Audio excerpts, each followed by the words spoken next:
आपण पाहताय इंगोआ 24 तास आणि चर्चा चालली आहे ती सौ माधुरी शिकेरकर यांच्यासोबत 12वी परीक्षा मार्गदर्शन. मॅडम, मला सांगा की तुम्ही पेपर सेटर म्हणून काम केलं आहे आणि तुम्ही वाणिज्य शाखेच्या एक्सपर्ट आहात.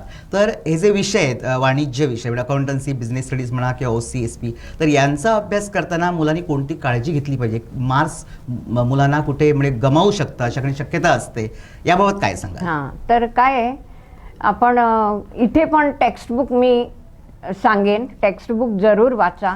कारण पेपर सेटिंग जे आहे ते कुठून आणणार प्रश्न? ते आणूच शकत नाहीत. प्रत्येक लाईन जी आहे, स्पेशली SP, हां, ती SP ची प्रत्येक लाईन व्हेरी इम्पॉर्टंट आहे. 1 मार्क म्हणजे मल्टिपल चॉईस क्वेश्चन्स जे असतात ते तिथूनच घेतले जातात. फक्त काय होतं, ही एक ट्रिक आहे की गेल्या वर्षी जो प्रश्न होता तो न रिफर करता यंदा दुसरा विचारावा असं ठरतं किंवा तो पेपर सेटर तसं करतो. तर ते करता असताना इथे मी सांगेन की हे जे विषय आहेत, बिझनेस स्टडीज असो, SP असो, किंवा तुमचे आर्ट्सचे सुद्धा विषय, पॉलिटिकल सायन्स असो, सोशिओलॉजी, इकॉनॉमिक्स, सगळ्या विद्यार्थ्यांनी एक फाईल करावी. फाईलमध्ये मागच्या 5-6 वर्षाचे अगदी प्रश्नपत्रिका, जसे पहिल्यांदा तुम्ही काय म्हणतात ते प्रश्नपत्रिका एक फाईल करा, त्याच्यामध्ये लॉंग फुलस्केप पेपर लावा आणि ते सगळे जसे बोर्डात तुम्ही सॉल्व्ह करणार आहात तशी त्याची प्रॅक्टिस करा. प्रॅक्टिस केल्यानंतर बाजूला मार्कही असतात. पहिल्यांदा इनिशियली तुम्ही ते पेपर सॉल्व्ह करता असताना तुम्ही ते बघून केले तरी चालेल. बघून केले म्हणजे तो आन्सर तिथे आहे. टेक्स्टबुक रेफर करा, बघा, आणि जसा जसा सराव होईल, जसा जसा सिलेबस पुढे जाईल आणि शेवटपर्यंत येईल, तोपर्यंत तुमचा फुल पेपर कसा सॉल्व्ह करायचा, काय काळजी घ्यायची हे आपल्या लक्षात येईल आणि स्पीडही वाढतो. स्पेलिंग मिस्टेक्सही होत नाहीत, कारण ते परत परत परत परत आपण लिहिलेलं असतं, त्यामुळे सराव झालेला असतो. Practice makes man perfect. प्रश्नही पाडतात, उत्तरही पाडतात. आणि ते ट्रिक आहे. आता जर ॲडव्हान्टेजेस असं डायरेक्ट विचारलं, एक उदाहरण सांगते की sole trading concern in this modern world also still survive, असा जर प्रश्न आहे, हा डायरेक्ट नाही आहे, हा इनडायरेक्ट आहे. ह्याच्यामध्ये कधी कधी स्पेशली खेड्यातली जी मुलं आहेत ती गोंधळून जातात. मला काय विचारलंय, ॲडव्हान्टेजेस लिहू मी की त्याचे कॅरेक्टरिस्टिक्स लिहू? ते जर सराव केलेला असेल फाईलमध्ये तर ते माझ्या खूप विद्यार्थ्यांनी असं सांगितलं, टीचर तू हे सांगितलंच प्रश्न आइल्लो. म्हणजे ते प्रश्न सगळे रेडी असतात, फक्त त्यांनी लक्ष देऊन ते सॉल्व्ह करा. अतिशय रिव्हिजन, एका पाठोपाठ दुसरा, एक पेपर झाला, दुसरा झाला, तिसरा झाला, परीक्षा येईपर्यंत त्यांच्याकडे फुल तयार असतात. 1 मार्क क्वेश्चन रेडी असतात, 2 मार्क्स रेडी, 3 मार्क्स रेडी आणि 4 मार्क्स रेडी. आता SPचं जे काय आहे, वेगळी वेगळी लेटर्स, त्याचं फॉर्मॅट लक्षात ठेवलं पाहिजे, त्याला सुद्धा मार्क आहेत. आणि तेच काय म्हणतात ते, एक प्रश्नपत्रिका, दुसरी प्रश्नपत्रिका, हे बघा पेपर सेटरही हुशार असतात, असावेच लागले. 3 जर पेपर सेटर आहेत, त्यातला एक विचारतो, दुसरा तिसरा. पण ते वर्गात शिक्षक शिकवता असताना मुलांनी अगदी बरोबर लक्ष दिलं पाहिजे. आम्ही सांगतो बघा हे सेंटेन्स, मी तरी सांगायचे underline it with coloured pen, म्हणजे हे 1 मार्काला येऊ शकतं. असं अशा पद्धतीने ते तयारी करू शकतात. आता अकाउंटन्सी हा जो विषय आहे तो जरा मॅथ्स टाईप आहे. त्याचे जे पार्टनरशिप असो, कंपनी असो, अकाउंट्स जे आहेत, मी एक उदाहरण दिलं. असे जे काय आहेत ना, त्याची बेसिक एंट्रीज ह्या शिक्षक पहिली शिकवतो. घरी आल्यानंतर त्या एंट्रीज प्रॅक्टिस करायच्या असतात.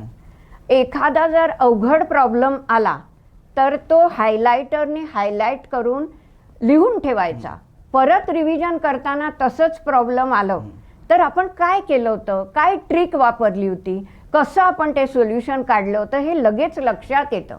असं विद्यार्थ्यांनी हायलायटरनी बरेच कठीण वाटणारे प्रश्न त्यांनी ते हायलाइट करून ठेवले तर ऐन वेळी त्यांची मुळीच धांदल होत नाही. अशा पद्धतीने ते अकाउंटन्सी, बरं इथे पण टेक्स्टबुक हवा. 1 मार्क जे प्रश्न असतात, रेशिओ असो आणि कसले असो, ते प्रश्न तुम्ही इझिली सॉल्व्ह करू शकता. टेक्स्टबुक हे आमचं होली बुक आहे बरोबर. प्रत्येक पेपराकरता. मॅडम, असं मला सांगा, सायन्स, मॅथमॅटिक्स आणि सायन्स या विषयांचा अभ्यास करताना मुलांनी कोणती काळजी घेतली, म्हणजे कशाकडे जास्त फोकस करायला पाहिजे? इथे पण टेक्स्टबुक आहे, रिव्हिजन आहे, स्वतःच्या सरांनी दिलेले नोट्स आहेत. परत घरी येऊन माझं तर मत आहे, सरांनी अगदी छान पद्धतीने वर्गात सोपं करून शिकवलेलं असतं. फिजिक्स असो, केमिस्ट्री असो, बायोलॉजी असो, शिकवलेलं असतं. ते घरी येऊन उघडून बघून, बाबा काय शिकवलंय, ते कॉन्सेप्ट काय आहे, मला ते क्लिअर झालंय का, ते क्लिअर झाल्यानंतर तेच आपण आपल्या भाषेत आणखीन सोपं करून लिहून बघू शकतो. इथे लिखाणावर जास्त भर आहे. ते कंटेंट मला कळलंय का. आता फॉर एक्झाम्पल मी फिजिक्स सांगते. फिजिक्सचं जे काय आहे, न्यूमेरिकल्स, डेरिवेशन्स, नंतर तुमचे थिअरी, फॉर्म्युले, अशा करता वेगळ्या वेगळ्या वह्या केलेल्या मी बघितल्या आहेत. प्रत्येक chapter wise numericals, chapter wise त्याचं वेगळी वही, न्यूमेरिकलला वेगळी, मग डेरिवेशन्स करता वेगळी, चॅप्टर वाईज. त्यांचे किती चॅप्टर आहेत तितके त्याच्यामध्ये न्यूमेरिकल्स एकात, किंवा त्रास पडेल जरा वेगळ्या वेगळ्या वह्या. डेरिवेशन फायदा भरपूर होईल. डेरिवेशन्स एकात, तिसऱ्यामध्ये फॉर्म्युल्याची वही, आणि ते म्हणतात माइंड मॅप. माइंड मॅप म्हणजे काय, आता तुम्हाला एका याच्यामध्ये 2 कॉन्सेप्ट आहेत. चॅप्टर नंबर 1 एक्झाम्पल, त्यामध्ये 2 कॉन्सेप्ट आहेत आणि एका कॉन्सेप्टमध्ये आणखीन सब 2 हे आहेत. ते त्याच्या खाली म्हणजे किती त्या कॉन्सेप्टमध्ये मला किती बारकाईने कुठले पॉइंट्स बघायचे, हे त्या माइंड मॅप म्हणणं. माइंड मॅपच आहे तो. हे रिव्हिजनच्या वेळी अतिशय उपयोगी पडू शकतं. वेळ झाली छोट्याशा ब्रेकची, आपली चर्चा नंतर पुढे चालू ठेवू. वेळ झाली आहे एका छोट्याशा ब्रेकची. आपण पाहत आहात 12वी परीक्षा मार्गदर्शन. आमच्या सोबत आहेत सौ माधुरी शिकेरकर.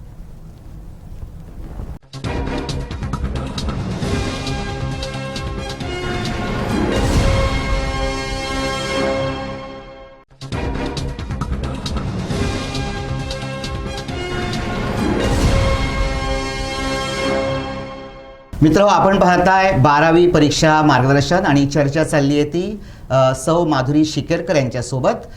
12वीचा अभ्यास मुलांनी कसा करावा. मॅडम, मला सांगा की आत्ताच चर्चा चालू होती की सायन्सचे विषय आहेत, म्हणजे फिजिक्स म्हणा, केमिस्ट्री, बायोलॉजी किंवा इतर अन्य मॅथमॅटिक्स, त्यांचा अभ्यास करताना मुलांनी कोणती काळजी घेतली पाहिजे? बघा, केमिस्ट्री हा जो विषय आहे त्याचे 3 भाग आहेत, ऑर्गॅनिक, इनऑर्गॅनिक आणि फिजिकल. तर ऑर्गॅनिक हा मुलांना जरासा कठीण लागतो, त्याच्या खालोखाल फिजिकल आणि मग इनऑर्गॅनिक सगळ्यात सोपा. इनऑर्गॅनिक तुम्ही पाठांतर करू शकता आणि पेपर लिहू शकता प्रॅक्टिस करून. प्रॅक्टिस केली, अनेक प्रश्नपत्रिका सोडवल्या की ते उत्तरं आपोआपच तयार होतात. मग ऑर्गॅनिक याच्यामध्ये जे काही रिएक्शन्स आहेत, तर ती एखादी रिएक्शन कशी बाबा ती आली, त्याच्यामध्ये काय मेकॅनिझम वापरली आहे, ह्याची ट्रिक तुम्हाला तुमचे सर नक्की सांगत असतील. जरा लक्ष दिलं पाहिजे की त्या कसली ट्रिक वापरली म्हणजे ते सारखं उत्तर आपल्याला मिळतं. आणि प्रश्नपत्रिका सोडवणे हे वगैरे मी जे मेन्शन केलं ते आहेच. सराव हा हवाच. त्याच्यानंतर बायोलॉजी हे पूर्ण टेक्स्ट बेस्ड, त्याच्यावरचे धडे मायन्यूटली वाचले पाहिजेत. 1-1 मार्काचे प्रश्न त्याच्यामध्ये दडलेले असतात. त्याच्यानंतर मोठे आन्सर्स कसे लिहायचे हेही सरावानेच कळतं. आणि पुढे म्हणजे डायग्रॅम्स त्यांचे जे काय आहेत ते व्यवस्थित कसे काढायचे, त्याला मुलांनी तिथे तर मार्क मुळीच घालवू नयेत. तो एखादा डायग्रॅम जो आहे तो डायग्रॅम परत परत प्रॅक्टिस करून त्याचं व्यवस्थित लेबलिंग वगैरे करून आपण मार्क आपल्या पॉकेटमध्ये घेऊ शकतो आणि आपण त्याच्यामध्ये मार्क स्कोर करू शकतो. आता राहिला प्रश्न मॅथमॅटिक्स काय एका दिवसात होणारी गोकमपट्टी करण्याचा विषयच नाही आहे. हे सरावानेच होतं.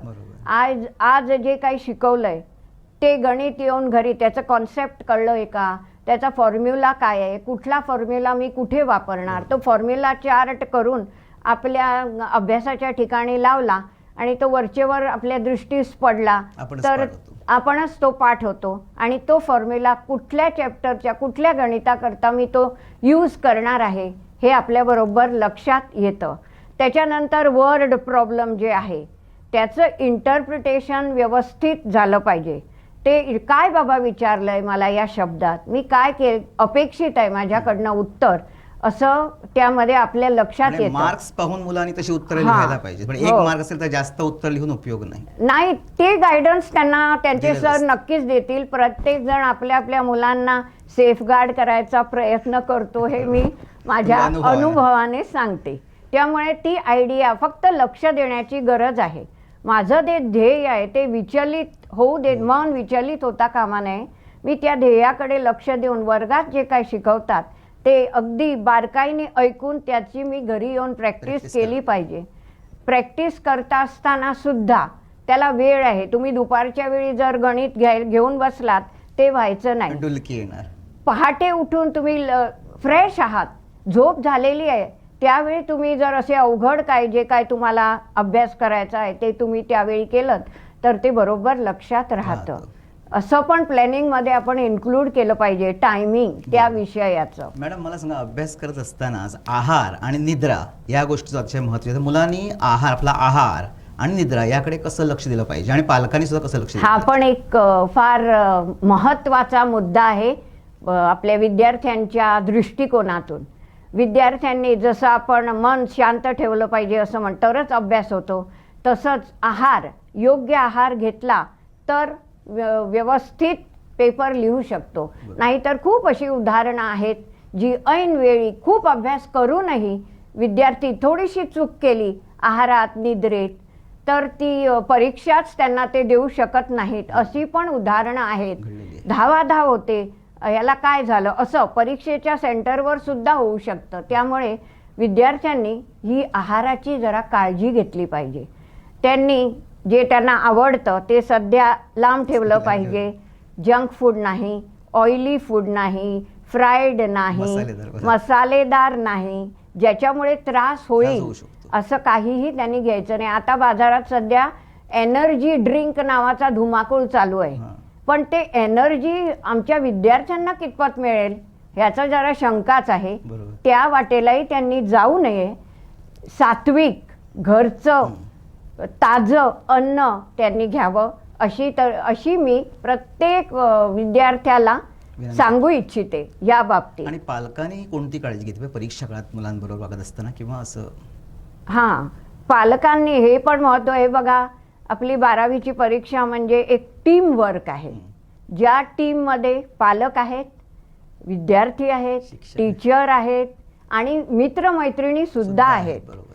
तर आपल्या बाजूने पालकांनी घरामध्ये आनंदी वातावरण ठेवायचा प्रयत्न करावा.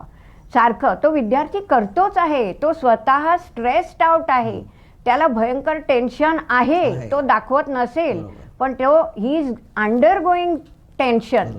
आपण ते टेन्शन वाढवायचं नाहीये.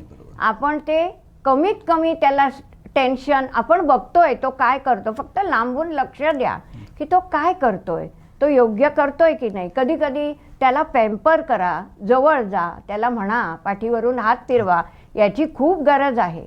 सतत तर बघ मी तुझा मित्र कसा करतोय त्यापेक्षा तू काहीच करत नाही असं म्हणू नका.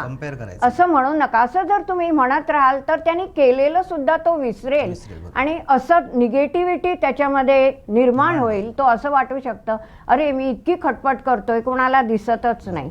त्या म्हणून पेरेंटनी घरामध्ये हलकं फुलकं वातावरण जेणेकरून आपल्या पाल्याला अरे बाबा मी करतोय ते बरोबर आहे, आई बाबा माझ्या पाठीशी आहेत, काही झालं तरी मला भ्यायची गरज नाही, टेन्शन घ्यायची मुळीच मला गरज नाही असं म्हणून तो विद्यार्थीही पुढे सरेल आणि आपला अभ्यास तो योग्य पद्धतीने करेल. मित्र, आत्ताच पण पाहिलं की अभ्यास करत असताना अभ्यासाचं नियोजन, वेळेचं व्यवस्थापन किंवा आहार निद्रा यांचं संतुलन कसं करायला हवं, सौ माधुरी शिकेरकर मॅडम यांनी आपल्याला चांगल्यापैकी मार्गदर्शन केलेलं आहे. तुम्ही या मुलाखतीतनं नक्कीच बोध घ्याल अशी आम्ही आशा व्यक्त करतो आणि तुमच्या 12वीच्या परीक्षेसाठी इन गोवा परिवारतर्फे लक्ष शुभेच्छा. मॅडम, तुम्ही या स्टुडिओत आला आणि चांगल्यापैकी परीक्षार्थींना, प्रेक्षक, परीक्षार्थी आणि पालक यांनाही चांगलं मार्गदर्शन केलं, याबद्दल खूप खूप धन्यवाद. सर, तुमचे पण धन्यवाद आणि इन गोवा चॅनलचे पण धन्यवाद.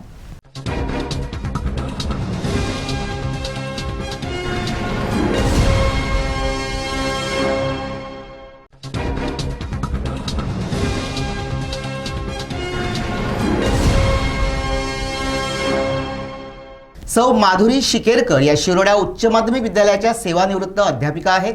त्यांना 35 वर्षांचा या शिक्षण क्षेत्रातला गाढा अनुभव आहे. त्याशिवाय गोवा शालांत मंडळासाठी त्यांनी paper setter, examiner, chief moderator तसंच डेप्युटी कंडक्टर वगैरे विविध पदही भूषवली आहेत. तसंच गोवा बोर्ड ऑफ स्टडीजच्या त्या सदस्याही होत्या. असा गाढा अनुभव असलेल्या माधुरी शिकेरकर आज आमच्या समवेत आहेत. त्यांच्याशी आपण चर्चा करूया 12वी परीक्षा मार्गदर्शन. मॅडम नमस्कार. नमस्कार. मॅडम, मला सांगा, आता 12वीची परीक्षा खूपच जवळ आलेली आहे, म्हणजे 10 फेब्रुवारीपासून सुरू होते. मुलांनी अभ्यासाचं नियोजन, 12वीच्या मुलांनी किंवा बोर्डाच्या अभ्यासाचं नियोजन कसं करावं, तुम्हाला काय वाटतं? बघा, आजची जी स्पर्धात्मक जे जग झालेलं आहे आणि त्याच्यात टिकून राहावं, प्रत्येक पालकाचं ते स्वप्न असतं की आपल्या मुलाने भरपूर मेहनत करावी, चांगले मार्क्स घ्यावे, आपलं स्वतःचं करिअर घडवावं, असं प्रत्येक पालकाचं मनोगत असतं.